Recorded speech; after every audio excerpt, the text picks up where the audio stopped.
back to my channel. It's Victoria here, and today is going to be the 5th episode of my Back to Basics series.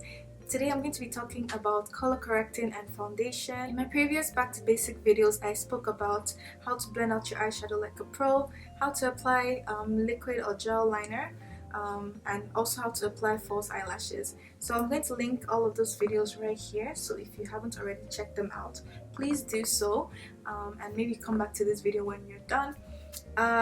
Yes, so let's get right into it. Like I said, today we're going to be speaking about color correcting. So I'm just going to go over some of the basics of color correcting as well as the basics of foundation. So when I think about color correcting, I like to think of the color wheel. So if you remember in art class, we learned about the color wheel and how there are primary colors and secondary colors. I have this little palette here to kind of show you some color correcting colors, and I'm basically going to go over them and explain what they do. So as you can see, there are these colors right here that are for color correcting, while the palette also comes with these colors here which are for concealing. So these are color correcting and these are concealing. As you can see, there's a purple concealer, there's a green one, there's a kind of like a pearl whitish highlighter, and then there's also a yellow color corrector. So let's start with the green concealer. Green is opposite red in color, so a green color corrector would cancel out red blemishes, acne marks, say you have like rosacea. Green would definitely work for that. Okay guys, so the next concealer is the purple concealer. Purple is opposite yellow on the color wheel. For instance, if you have like yellow dull skin, a purple color corrector will be amazing to kind of like brighten up the skin and make the skin look more awake and more freshened. The same thing with a yellow concealer. It's cancelling out like purple veins that are usually under the eye in women with fairer skin tones. Purple or like blue veins under the eye, a yellow corrector will be great for that. It's also great for brightening up the skin. So they're also like pink, salmon, peachy kind of correctors. They're really good for fairer skin tones that have dark under eye bags. And I see on Instagram a lot where like women that are kind of like NC20 would use like say an orange lipstick or the LA Girl Pro Concealer in orange to color correct, and I just feel like it's a little too pigmented. Like the color is too rich to be used for their skin tone. So more of a peachy salmony color would be great for correcting the under eye circles. So that's what the green, the purple, and the yellow and the salmon and peach colors do. Now to move on to women of color, a color corrector that would be great for covering up dark marks and under eye bags would be an orange corrector. Now obviously women of color, we come in different skin tones. Like some of us are really fair while some are deeper. This color is very pigmented like I said, so I think it would be great for say someone that's like my skin tone or darker. Definitely go for this, or even if you're going to use this, apply with a really light hand. And like I said, this color corrects dark under eye bags and any dark spots like dark spots on the face. This would be great to color correct that. MAC puts one in their Pro Concealer palette, so this one right here, this would be really great for brightening up the skin like I said. So the same way the yellow corrector in for fairer skin tones will be used to brighten up the skin, this mustard kind of color will be great for women of color to brighten up the skin as well. So you can color correct with the orange concealer, so underneath the eyes, and then going with like the mustard color to kind of brighten up that area after color correcting it. But with everything you do, less is more. Just remember, less is more. Also focus mainly on the areas that you have problems. If your whole under eye area doesn't have like dark marks or dark circles, you don't have to color correct the whole area. It's just not necessary. So let me just show you guys a little demo of how it works. So I'm going to be using the LA Girl Pro Concealer in the shade orange. So as you can see, I have like some dark marks here from a pimple and a few of them on my cheeks as well, and kind of around my mouth. So like I said, take very little. If you do not have a lot of dark marks, you do not have to put on a lot of concealer. So I'm basically just applying it to the most visible areas of darkness. Okay, so I'm just putting on about this much, and then I'm going in with my beauty blender to just blend everything out. So when you're blending it out, you just want to pat, because you don't want to swipe to basically take off the product of the area. Color correctors also come in like primers nowadays. For example, Makeup Forever has a huge range of primers that serve different purposes, and you can use that if you kind of want to just correct all over the face rather than specific areas. So after color correcting, I'm just going to apply a little bit of the brightener, just to kind of show you guys how it works. So the brightener from the MAC concealer palette, I'm going to take some of it on my beauty blender, and then I'm just going to apply this directly under my eyes because I want to brighten up this area.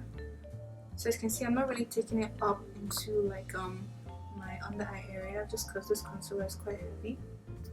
I'm applying majority of the product in this lower part of my under eye, and then I'm going to just drag it upwards.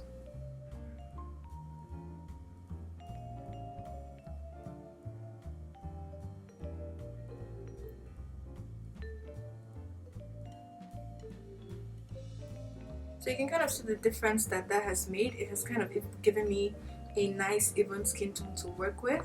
So yeah, that's basically how you want to color correct. You don't need too much product. Like I said, if your skin concern is not like all over the face, for example, like people who have like rosacea, if you don't have a skin concern like that, I don't think you should be color correcting your whole face and overdoing the process. But yeah, that's basically it. If you have any questions, like I said, leave them in the comments. If you're confused about anything, leave them in the comments. So we're just going to move on to foundation. There are different kind of foundations on the market. So there are cream foundations, there are powder foundations, liquid foundations, spray, like airbrush kind of foundations. Yeah, so there are different textures, like I said. Depending on your skin type, you want to use a specific foundation that works with your skin type. For example, if you have dry skin, it's nice to go with a more luminous foundation or like a satin finish foundation. So satin is not like too matte or too shiny, it's kind of like an in-between. A luminous one is more on the glowy side, and then a matte foundation kind of looks like a powder, so it has no shine to it. So like I said, if you have dry skin, it's nice to go for one with a satin finish or luminous foundation. If you have oily skin, maybe stick to foundations that are kind of on the matte side, or if at all you want to go with something that has a satin or luminous finish, go in with a mattifying primer before you do that. And also remember, you can kind of like play around with the consistency of a foundation depending on the primer that you use.